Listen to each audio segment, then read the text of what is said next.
Hello, welcome to another edition of Peloton on Pause.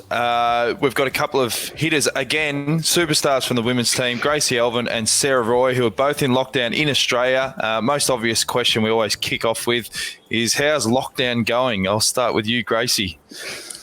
Lockdown is great.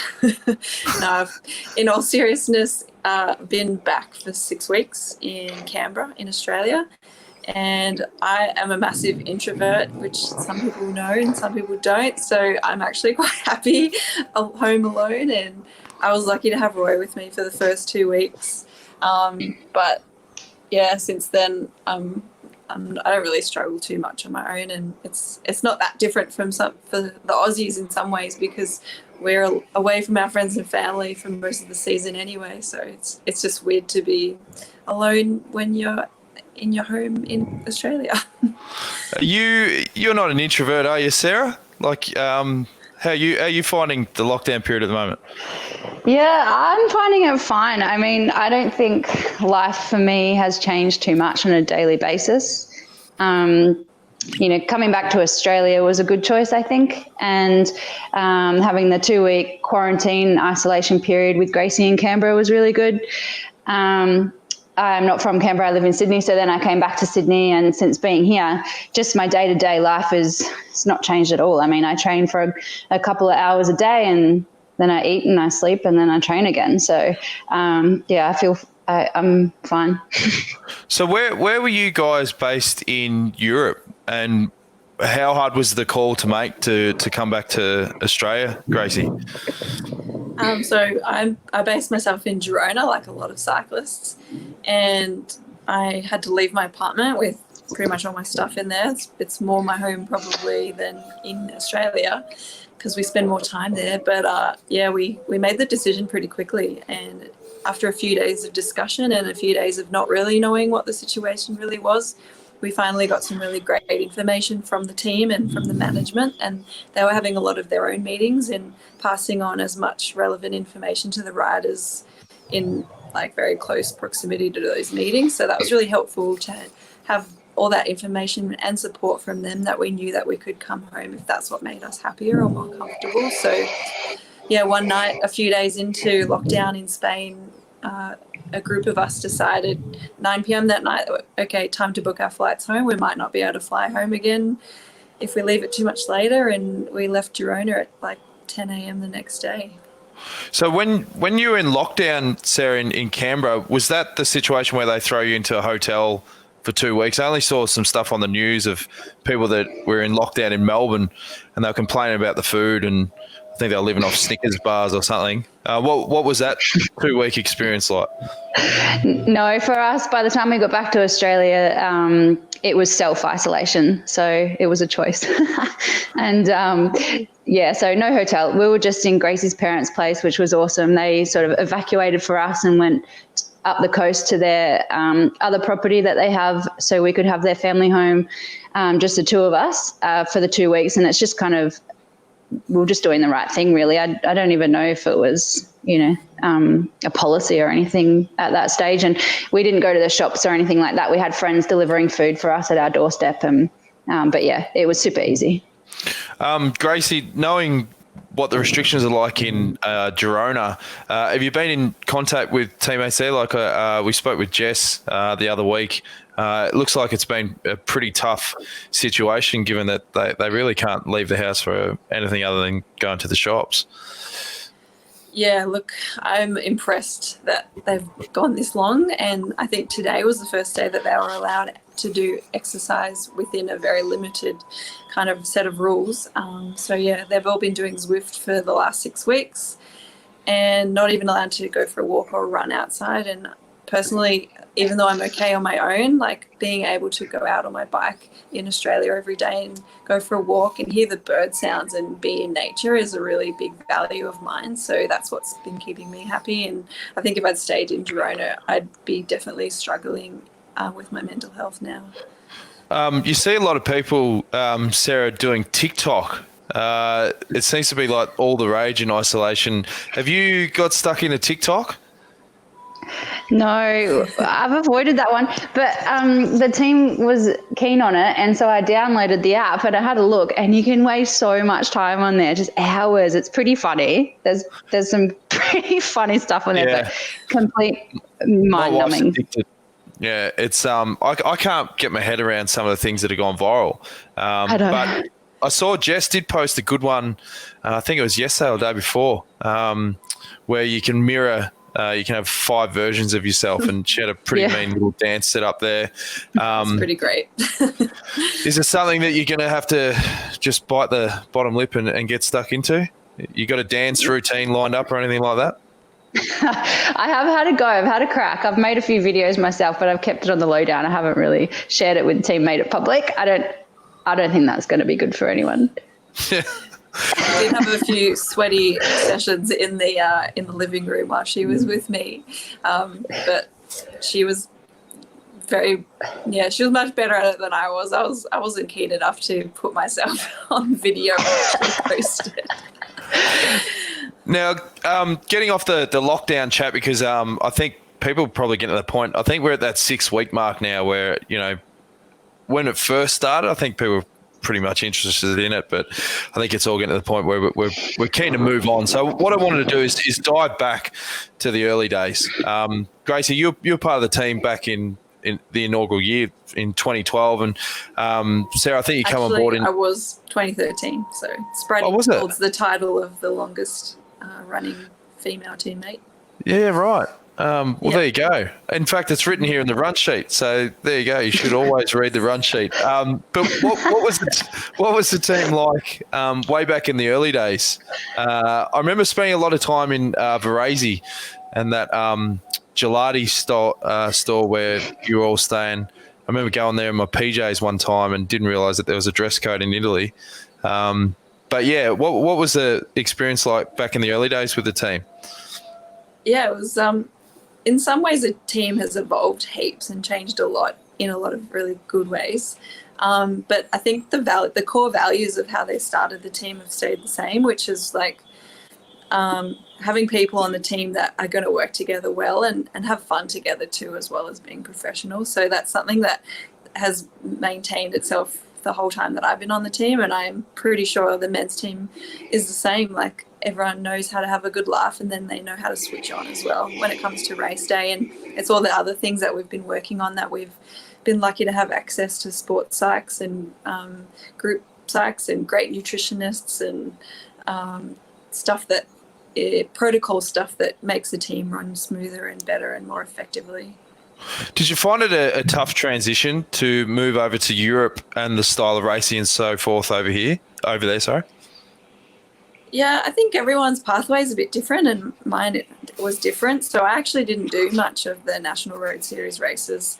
I was a mountain biker in my previous life. So I managed to scrape through and got an invite into the now infamous AIS selection camp, and that's how I got my scholarship to be a road cyclist, and then managed to get good contracts with Green Edge ever since. So I can't really say too much about how it compares, but yeah, it is a lot different, and it's a shame that some of the Aussie racers don't have that level of racing where they can make that transition a bit easier, because the level of European racing is crazy high now, and it just gets higher every season. And for some of us that are already near the top of the game, like, you feel like 2 steps forward, 1 step back all the time, and whenever you start a new season, you're like, holy crap, what have people been doing in the off season? Like, 50 people are better again, and like, yeah, it's cool to see, but it's also pretty overwhelming sometimes. What about you, Sarah? What was the impressions like when you first joined the team back in 2015, and has it changed a lot in that period? Yeah, I think it has changed. What was it like? That's a long time ago now. I think for me, I had just finished a year with the Frenchies. I'd done my first professional season with the French team, and that was hard. And that was... Can you speak French? No. I learned that would have been hard. Yeah. And yeah. Yeah, we. Parlez-vous anglais? No? Okay. Move on. They gave me lessons, actually. I had a teacher, but yeah, so I did learn a lot at the time, and it was really helpful, but no, not fluent or anything like that. And anyway, yeah, that was different. That was super hard, a hard year. So then coming on to an English speaking team, I was in heaven. And yeah, just trying to think what happened in 2015. I remember now, actually, I was sick, of course. So I didn't come over to Europe and start my season until halfway through the season. And then I'd done a couple of races, and I remember crashing and I split my knee open, and and I couldn't ride for ages. And then, yeah, it was a bit of a write-off that whole year, actually, 2015. But the impression of the team was that it was so much more professional. The level of riders, the quality of riders was higher than what I had experienced before, and I was felt a bit out of my depth, and I just really wanted to impress. How have you felt, even in that time, women's cycling as a whole? It seems like there's a lot more coverage now, particularly in the last sort of 3 or 4 years. You've only got to look at the series that Mitchell and Scott's done with Annemiek, and the numbers that they're getting and the support behind this sort of content. Gracie, have you seen a big development in women's cycling in that time? Yeah, huge development. There's still a long way to go, I'm not going to lie, but in terms of how far we've come since I've started, and there's a lot of women that are in the Peloton that have been around a lot longer than me. I think every year we get a few more races that are on TV and a few more races that are streamed live online, and every time that we have a full race that's broadcast, we get so much great feedback about how surprised people are about how great the racing is and how good it is to watch. And it's a little bit more consumable in some ways, because we're probably racing only 50% of the total time that the men are. So I guess it holds people's attention a little bit more, and the way we race is a little bit different, a bit more aggressive maybe. So I think, yeah, it's a bit of a chicken or the egg. A lot of broadcasters don't want to bite the bullet and invest in women's cycling because it's an expensive thing to do, but the ones that do have seen really great feedback and good returns. So I really hope that a few more big sponsors and big broadcasters want to keep taking risks on us, because I think it's worth it. Sarah, has that been the biggest frustration throughout that sort of 5-year journey, that constant battle to get the coverage as Gracie was talking about, and get that exposure that if you look at the quality of racing, it shouldn't be as hard a sell as what it is, yeah? Yeah, it's really hard to understand. I mean, I don't understand. I don't know how it works, yeah. Well, do you feel then that the onus is on yourselves then to be proactive and to do a lot more with sort of social media? Because, I mean, 5-6 years ago, there wasn't as much expectation to be present throughout the year. Is that one of the things that you feel has sort of stepped up a bit? I can see that social media is important, but I don't think it should be, our responsibility as the riders. I think our responsibility as riders is to be quality riders, to race well. Yeah, I think the hardest thing, obviously I'm a bit biased because I'm in the sort of media area, but I think the hardest thing with cycling is the fact that it's unlike most other sports where there's all these revenue streams where, you can sell tickets and, you get a cut of TV or whatever. Because it's all just through sponsorship and exposure, there's this constant pressure for TV coverage, for exposure on social media.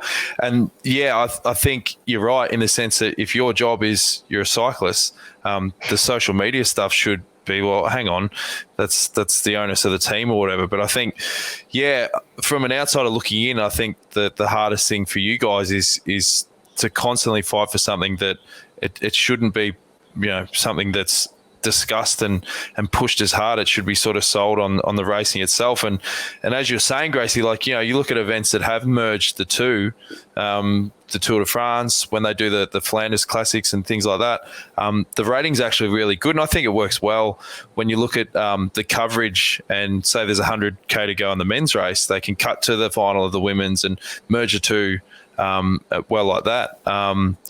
So, yeah, I mean, the solution really should be, it should be part of the package for both. Just back to the season, they're talking obviously a lot in the media about the Tour de France and when that's going to be raced or whatever. What's the latest with the women's calendar, Gracie, in terms of, is there any indication on when there could be a return? And if there is, does that mean that you guys will have to go over for a 2-week quarantine period again? And what's the process with that? Yeah, that's the €24,600 question, the minimum wage as it is right now. Yeah, we don't know. As far as all we know is what the UCI have told us, which is very little. And I think their priority is to run the Tour de France and then the monuments, the other 2 Grand Tours, and then other cycling. So if women's cycling does fall into other, unfortunately, and we were told that it wouldn't be until mid-May that we would find out when women's cycling would kind of have a few more concrete answers as to when the racing would begin. And then there's the added complication of cross-borders. So I think even within Europe, some of those cross-border travel, which all cyclists have to do in the whole season, because so much of our racing is across so many different countries, that's going to be difficult, and even more difficult for overseas riders like Australians and Americans. So I think even if there is going to be racing in a bit later in the season, it's hard to know even if the Australians will be allowed to travel to get to those races. So yeah, it's really tricky, and it's hard for us to plan at the moment. I see you're also part of the Cyclists Alliance. Can you explain what that is and why you're involved, Gracie?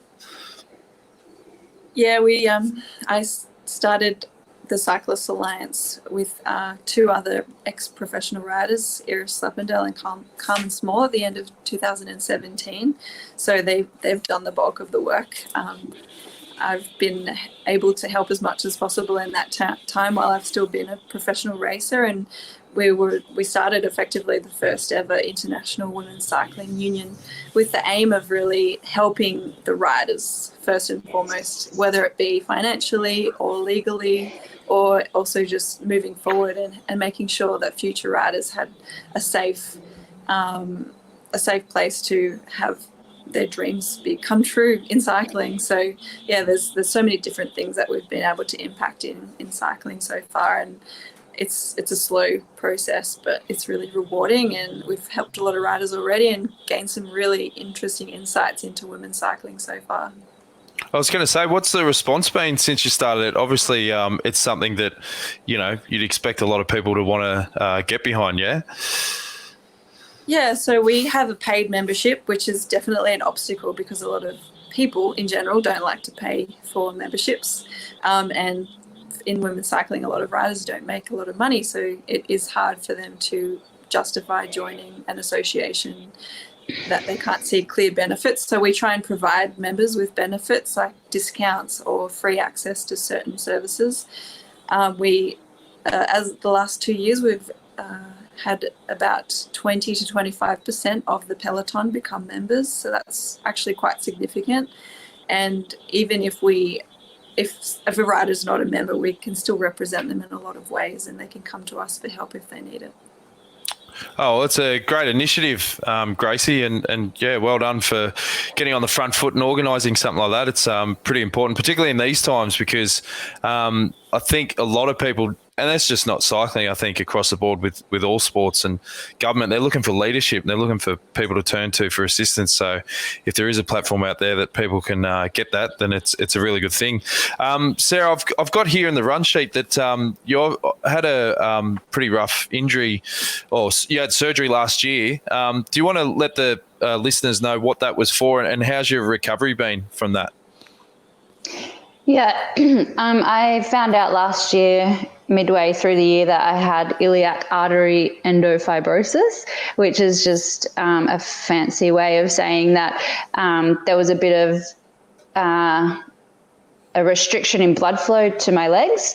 And yeah, the symptoms of that are not, they're quite vague and they're hard to differentiate from just smashing yourself on the bike. So, you know, most people would feel a bit of a lactic acid burn from training hard and doing hard efforts. And it's really similar to that. And the textbook sort of diagnosis is when if you go over your threshold power, you feel a sort of like you have a dead leg, and most people only have it in one leg, but I had it in both. So both of my legs were feeling dead, and you know, like you'd slept on your arm or something, and yeah, it literally felt like there was no oxygen getting to my muscles. But then as soon as you back off a little bit from your threshold, you'd come good again, and it would take 4 or 5 minutes and you come good again. Then you go over your threshold and then you feel the symptoms, and you just can't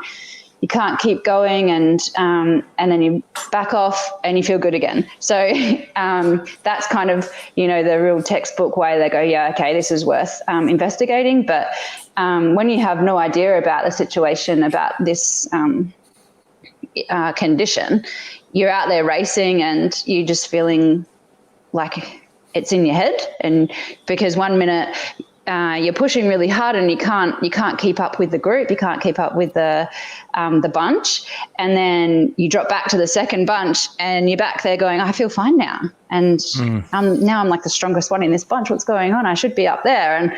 And maybe that was all in my head. Maybe, yeah. So it's frustrating, but it was an awesome relief to get diagnosed, actually. And then the treatment for me, my options were basically to have the surgery or to expect my career to end pretty quickly. And so the surgery is a artery reconstruction, and they cut your stomach open. So there's about a 10, 12 centimeter slice in your abs just below your belly button. And then I found out after the surgery that not only do they just slice you open like that, but then they slice that way and that way and that way as well. Because there's all these stitches, because the artery is like located at the back of your pelvis. So they've gone in through the front, and I told a friend that, and they said, no, did they think to go maybe through the back? And but anyway, they go through the front, and it's really deep. And so that means that there's all the stitches internally as well to, to put all those slices back together afterwards. And so once they're in there, they fix the artery up by taking a vein from my leg and using the vein as a bit of a graft on the artery. And then they sew you back up, and then it's about a week in hospital, and then about 8 to 10 weeks of not riding and not doing too much exercise at all, because you can't get your blood pressure up or your heart rate, and it's not ideal to have your hip flexed under load. So I could do some walking, but that was about it, and for 8 weeks. But yeah, after that, everything went really smoothly for me. I was really lucky to have a really good team around me with the managers and our team from Mitchelton, but then my coach as well, Nat, and the surgeon himself was really awesome. He's the best surgeon in the world and in this field. So it all went really smoothly. How long, obviously, yeah, that must have been really frustrating, the initial period, not knowing what was going on. How long was that going on for before you realised, geez, I'm going to have to go get some advice here? Yeah, we figured out it'd been happening for 3 or 4 years. So obviously it got worse and worse and worse, and to the point where I finally investigated it. I Googled, obviously. And then I just went to the doctor and said, I have this. And that's because the symptoms just got so bad for me that it was to the point where I couldn't feel my legs at all. I couldn't feel from the waist down. And so I'd be out there riding, and I just have to say to myself, okay, my bum is on the seat, my feet are clipped in, I'm not going to fall off. and then I just wait for it to pass, and it would only last 1 or 2 minutes at that complete numbness. But that was when I was like, okay, this is not in my head. This is not me not eating enough carbs, or this is not being a little bit overtrained. This isn't because I haven't slept well. It's none of that. This is something else. And is it a common cycling injury? Because I reckon Stewie O'Grady and maybe Matt Goss had something similar. I definitely know that Stewie had one where he had to get surgery on that. But is it something that is common in cycling? Yeah, Annemiek van Vleuten's also had a couple of surgeries for this similar condition, and Pauline Ferrand-Prévot, and there's a couple of other pros actually, since I sort of mentioned it on my Instagram, that have messaged me for advice, which is really cool. We have, we're supporting each other, which is really nice, because it's a bit of an ordeal to go through. But it does seem to be pretty common. And I think, like my coach and I say, that if we scanned every single cyclist out there, probably 50% of people will have it to an extent. And it is something very cycling specific. And my surgeon explained to me also speed skating specific, and it's just because you're bent over in that sort of position with the hip flexion and underload, and it's an adaptation to the sport. So your body thinks it's done a good thing in a way by your artery sort of getting longer to adapt and to provide more blood flow, but then in the end it kinks over itself because it's long, but your leg is the same length. So your artery grew, but there's nowhere for it to go. So that's what happened with me. Another person, an Australian cyclist, also had the surgery, I think in 2014. And her condition was because of some scar tissue from breaking her pelvis like years prior. So there's a number of different, reasons that could impact your artery to restrict the blood flow. But yeah, I think you're right. Stewie O'Grady and Matt Goss and those guys had some similar condition as well. And I think the surgeons and the treatment and everything has come a long way since then. And the guy that I got my operation done with in Holland is the world leader in this exact surgery. So I feel very lucky that I got to work with him, and I think he's done a really good job with it. I was going to say, how does it feel riding now that you don't have those issues? It must be amazing compared to what it was. Yeah, for sure. But like I said, I had the symptoms in both of my legs, which is rare. And you can only operate on one leg at a time. So I've only had one leg done. And the other one wasn't nearly as bad pathologically. So I'm hoping it'll just correct itself. But I can see a little bit of a difference. But I think it's good enough to just keep going like this. I don't want to get another surgery. It's intense. It's full on. So the advice obviously is, if you're getting numb legs, go get some specialist advice and get it checked out, because it could be something a lot more serious than underflat. Yeah, that's it. And I think our team and other pro teams are now doing a few more baseline tests for this, because like you said, it is so common and it's quite cycling specific. And for me, it was really frustrating that, as it goes, if you go to a doctor with an issue, they're going to rule out all of the common things. And the common things that they do are, especially maybe for guys too, but, they check your iron, they check if you're overtrained, they check, if you're well rested, and all these basic things. And I feel now, obviously I'm super passionate about this, that this should be one of the basics that should be checked as well. And it's quite an easy test to do as well, to suss it out, and even just the question. So our team now has taken it on, and everybody is being checked in some way to sort of catch it early, because the earlier you catch it, then the better the treatment will be. And it's quite manageable as well before it gets to the point where you're completely numb like I was, because I'd had it for 3 or 4 years. So that's why it got so bad, and that's why my only treatment option was surgery. But if you get it earlier, it's definitely manageable. And to manage it is things like changing your crank length, changing your bike setup, the way you train. Yep. I ended up training, once I found out about it, I still had to race and train for a couple of months before I had my surgery. And I won a race knowing that I had the issue. So, it's not completely debilitating while you have it. But, some adjustments that I made was with my bike position, I raised my handlebars, and my coach got me to train out of the seat. So I was sitting up as much as I could, and even in the races as well, I was always sitting up. I was never getting an aero like, I like to. And then all of my efforts were done out of the seat.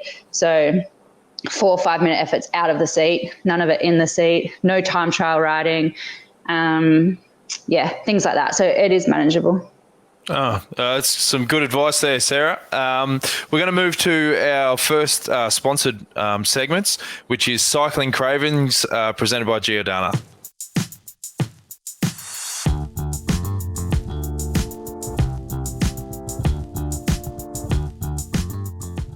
All right, it's Cycling Cravings time, presented by Giordano. I'll start with you, Gracie. What is the things that you miss the most in lockdown?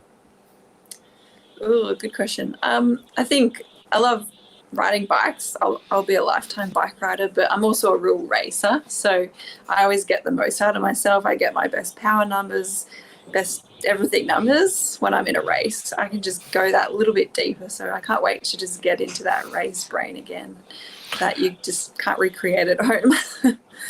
And a lot of people have said they obviously miss the being around your teammates and on the buses and things like that pre-race. Is that something that you're really missing at this time as well? Yeah, like we have heaps of fun as a team. The girls make me laugh every single day that we're on the road together. So I'm definitely missing that. And some of our in-jokes that won't be repeated here, some of the breakfast table conversations, like it's a really cool group of girls. So yeah, I'm looking forward to getting back and having some laughs again. What about you, Sarah? What are you missing the most at the moment? Yeah, I'm similar. I miss the racing. I miss the thrill of it, and the adrenaline that you get, the nerves and all the build up and just, the unknown, like what's going to happen today and in this race. And just being away with the team, that's my life now. That's what I do. And, we don't get to hang out. And so, yeah, that's about it really. But yeah, like I said earlier, the day-to-day life is very similar, just eating, sleeping, training. So not a lot has changed. But if I was in Australia, I would normally hang out at the cafe and go to the beach a lot more, which I can't do now. So I miss that. But normally this time of year, you would be overseas. So I feel like I need to stay racing. For not spending so much money at cafes. Yeah, that's one of the benefits. You don't really spend a lot in lockdown, except for obviously streaming services. You got all the Netflix, Stan, Amazon Prime combo going at the moment. Yeah. I know, I'm trying to Gracie, read more books, but I'm definitely watching a lot. Well, I was going to say you're a bit of a movie buff at times.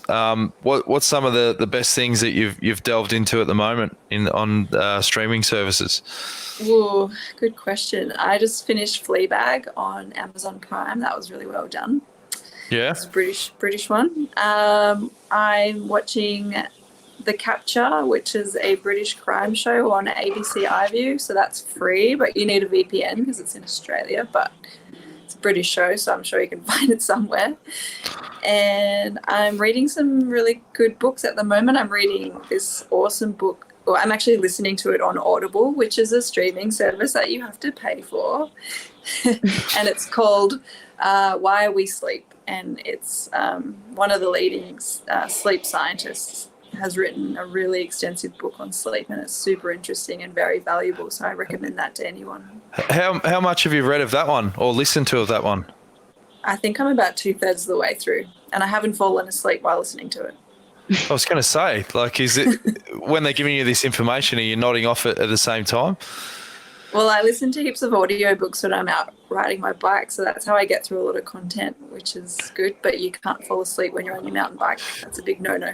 Well, just as a quick deviation, I'm obviously pretty passionate about my sleep as well. And I remember on the road, you'd see a lot of the guys like Swain Tufton that they'd have the like the orange face mask or whatever. With the colours was a big thing that they got into to sort of wind the brain down. Is that covered in the book? And obviously, a lot of people are on their phones and so forth 2 or 3 hours before they have to shut it down. They reckon that's a bit of a no-no as well, like too much mental stimulation. Yeah, look, there's quite a lot of ways that you can improve your sleep hygiene, as they like to call it. A lot of it is easy to do, and a lot of it's a lot harder to do, and it just comes down to a bit of self-discipline. But yeah, like this is the perfect time when we're all in lockdown to work on your sleep habits, because what else are you doing? Are you a good sleeper, Sarah? Can you shut it down pretty easy, or are you a bit of a night owl? Yeah, no, I just hit the pillow and I'm out. It's not a lot of hygiene involved.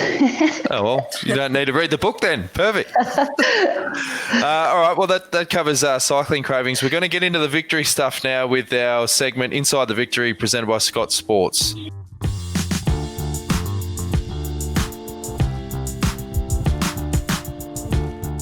All right, it's Inside the Victory time, presented by Scott Sports. I'll start with you, Gracie. What's the most special victory that you've had, and why? Oh, that's a good question. I don't know. The thing that comes to mind is it's not a victory. I was actually second at the Tour of Flanders, and that was 3 years ago now, but it's still one of my career highlights. So, yeah, it's one of my favourite races, a lot of history, and I really was sad to miss it this year, like a lot of people were. In terms of victories, I've been part of a lot of victories of other people, and I think cycling is a team sport, and that's one of the best things about it. And like I've helped Roy to a couple of victories, and Annemiek to a few, and Spratty, and yeah, it's really cool when you feel part of a team win like that. Good stuff. What about you, Sarah? What's your favourite victory and why? Yeah, I was thinking hard just then. I remember winning in somewhere in the UK in the women's tour. The stage, I think it was stage 4 in 2018. Yeah, and yeah, it meant a lot to me, actually. I don't know, I just remember crying on the finish line. And I think I obviously had the issue with my legs, and I was struggling in training, and I just wasn't feeling right. And things just went awesome for me, you know, behind the scenes, but I hadn't really shared that with too many people. And then in the race itself, I was just struggling. There was a few hills near the end. And I remember our sprinter at the time, Yolene, she'd been dropped and she was in the second bunch, so she wasn't in the final, but she'd gotten on the radio and said, "Tell Roy she has to be second wheel into the last corner." And then and I heard that, but then I also heard the DS then relay that information to me again. And then and so I followed those instructions. And I remember Mariana Voss had taken a flyer into that corner, and she was leading by like 100 meters or something. And but I still took it second anyway, and yeah, and then I came around Voss, and then Bronzini couldn't come around me, and then I won. And then yeah, I just burst into tears. It was just awesome. Yeah, so that comes to mind, that one. But being a sprinter, do you have to be just a little bit mad at times, particularly when you come into those sort of gnarly finals? Do you just let go of all the obviously the fear factor and just grit your teeth and go for it? No, I don't let go of the fear. It's fully there. Like, it's terrifying. But yeah. Maybe if I did let go, maybe I'd be a bit better. But yeah, big bunch sprints is probably not my forte. And yeah, so it was a bunch, but I mean, it was all strung out, and that's what suits me. And but yeah, you know, dealing with that fear that you mentioned is definitely something that I need to work on in the big bunchies. Do you get the same, Gracie, when you're in the big bunch sprints? Do you get the heebie-jeebies, as they call it? Definitely. But the interesting thing I found is the fitter you are, the less scary they are, and the more control you have. So I think it just comes down to personal preparation. And if you're in really good shape, you take a lot more risks, but they don't feel like risks at the time because you can just do it. That's why Sagan's so good, I think. Yeah, well, that's good advice across the board, isn't it? Shape. Yeah. Yeah. All right, well, we're going to go to the fans' questions now in our segment Ask Anything, presented by Shimano.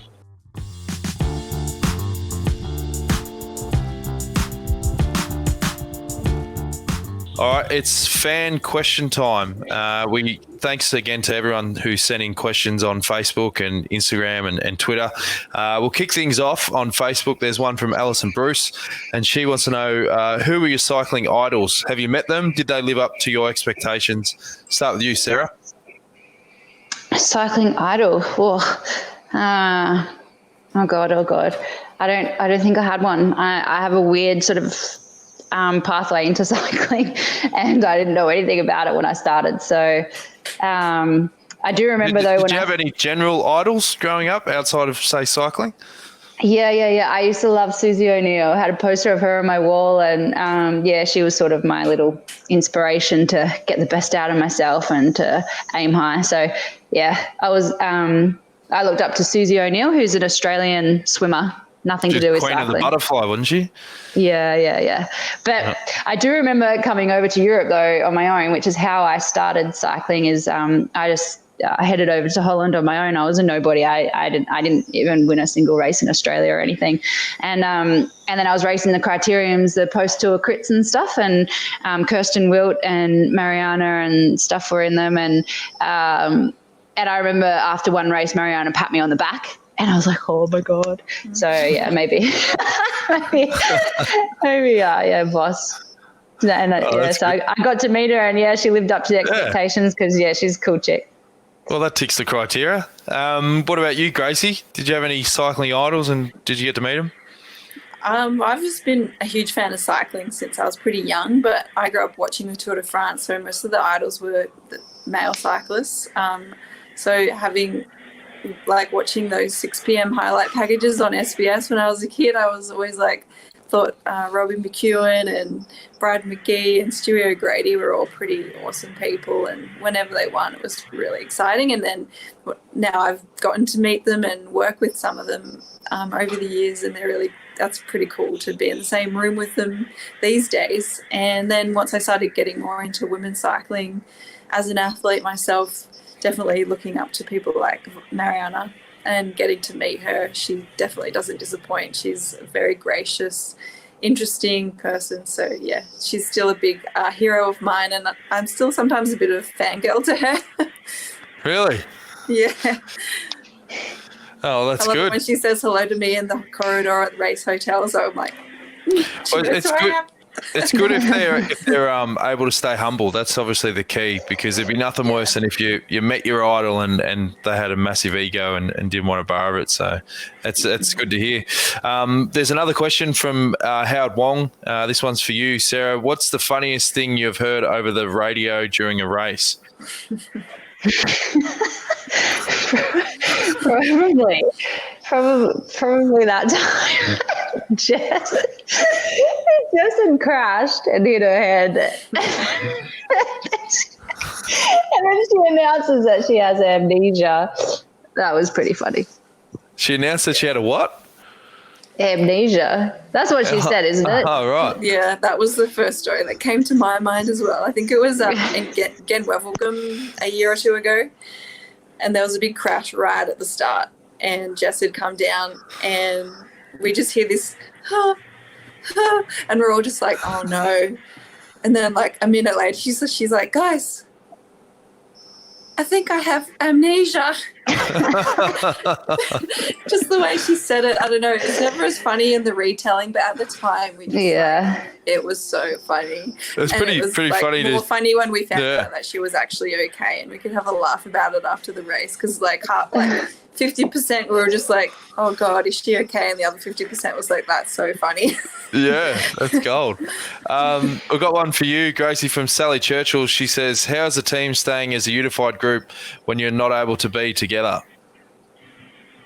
Yeah, good question. We have had some group phone calls, group video chats, just updating on what we've been up to, what we've been busy with, and what some of our challenges and struggles have been. So it's nice to just kind of be open and honest and a bit vulnerable with each other like we are when we're in person. So just keeping that communication up has been really important, and just feeling like we're all part of the team, the bigger team at large as well, like the men's team as well. Like we get a lot of communication on WhatsApp through that platform from all the management. So we feel like we're informed of everything that they know too. That helps a lot. Oh, good. All right, Instagram. We've got one, Grumbling Cyclist. Sarah, do you enjoy doing behind-the-scenes type videos like at the Giro Rosa and the classics and so forth? Yeah, definitely. They're always fun. And usually the camera guys that we have, like yourself, Dan, and Sam, and a couple other guys that have been through, usually pretty hilarious people that make it really fun. So, yeah, it just adds another element. And then we like to be able to send, for our families and stuff back in Australia to watch that and, feel a bit more part of it. Just makes it a bit more I don't know, relatable and interesting rather than just sort of seeing, a 5-minute highlight somewhere or just a tweet to try to follow the race. It's really fun for them to watch these videos after each stage. Yeah, and a bit of shout out to Sam. He's doing a fantastic job, particularly the Animate videos have been awesome. So, if you're watching Sammy, keep up the good work, mate. We've got one from Instagram. It's for you, Gracie. Charity Girano says, hi from the Philippines. What's the most nerve-wracking thing about racing in the rain or on a windy day? I love the rainy and windy days, except for when you're sitting on the race start, because that sucks when you're already wet before you even start the race. But yeah, I think mentally you can be really ahead of a lot of competitors if you embrace it. So I think fear of crashing is a big one, and fear of getting dropped when the echelons start in the wind and it splits. That's really scary, but I don't know, I really embrace that adrenaline that you get from those crazy days, and the hot shower at the end of it is always worth it, and the chocolate. Remember, yeah, for sure. Remember, Steve-O used to say there's no bad weather, just bad clothing. Yeah, that's true. That was one of his favourites. One is for you, Sarah. Do you have any, it's from Navy Scrubs on Instagram, do you have any superstitions? Yeah, I have one. The thing is, so I feel that the days that I do 2 race poos, it's a good day. Yeah. If I do 3, it's going to be a great day. It's the kind of stuff I was alluding to, stuff we talk about at breakfast that shouldn't really be repeated here. Yeah, I mean, everyone poos. Everyone, I don't know why it's a taboo topic. Every single human has to do poo. At least once a day. At least once a week for those that aren't so healthy. Everyone does it. The Queen does it. Well, it's a similar theory in greyhound racing. If you see a dog on the way to the box and it does a poo, you always back and it always wins. So I didn't know that, but maybe if people knew about our poo habits, I don't know. It's a new way for a sports bet to get some more info. Yeah, and Valon, don't worry about power meters. This is the sort of content that people want in terms of statistics. Exactly. Well, it's a power to weight sport, so that's right. A little bit of extra weight, it could make a big difference. Yeah, shout out to anyone that's listening to this over dinner. All right, let's move on. You've sent some questions that have come in too, Sarah. We've got one from Kylie Rich, who wants to know, out of the two of you, who would win in an arm wrestle? I think really definitely me.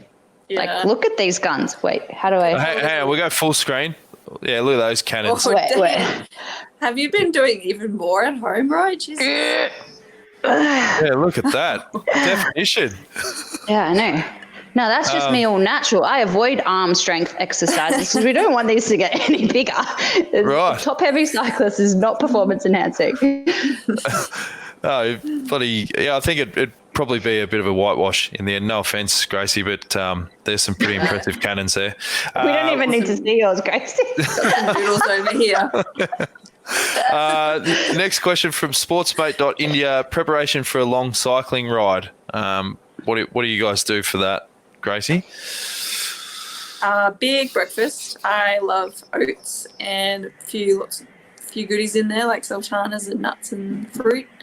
So yeah, make sure you're fueled up before you ride and take lots of snacks with you. I think a big mistake that people make, especially women and people trying to lose weight all the time, is they ride too far with too little fuel, and it's actually very counterproductive. Your body is smarter than you, so don't try to outsmart it. Just take lots of yummy things with lots of carbs in them, things with a little bit of protein, stuff that you enjoy eating, and lots of water as well, and a good selection of clothes depending on what the weather is.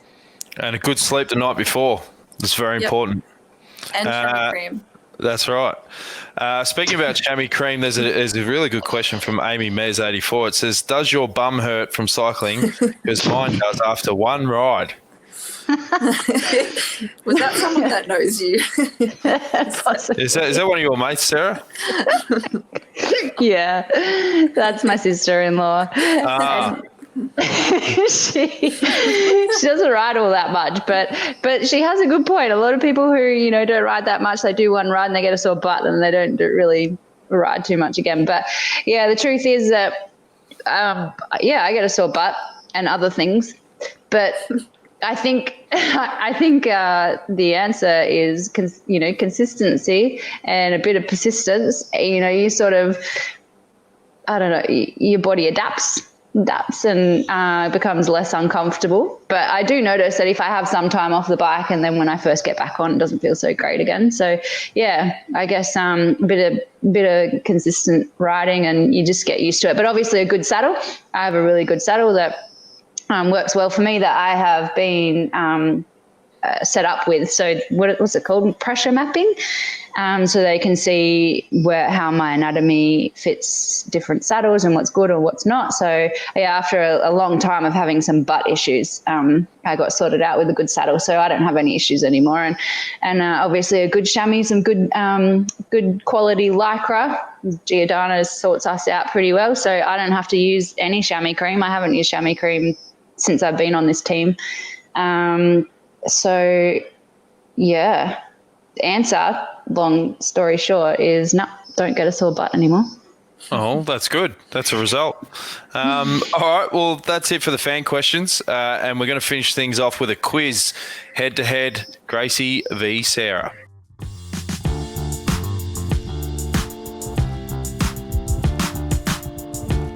It's quiz time, presented by Pirelli. Now, I thought the theme for this quiz is going to be Australian-based questions because obviously you're both Aussies and you're in quarantine, or you're not quarantined as such. You get to go out for a ride. It's not as bad as Spain, but you're back in Australia, so I've got 10 questions, and if you know the answer, yell it out. Some of them are multiple choice, but most of them just yell out if you know what they are.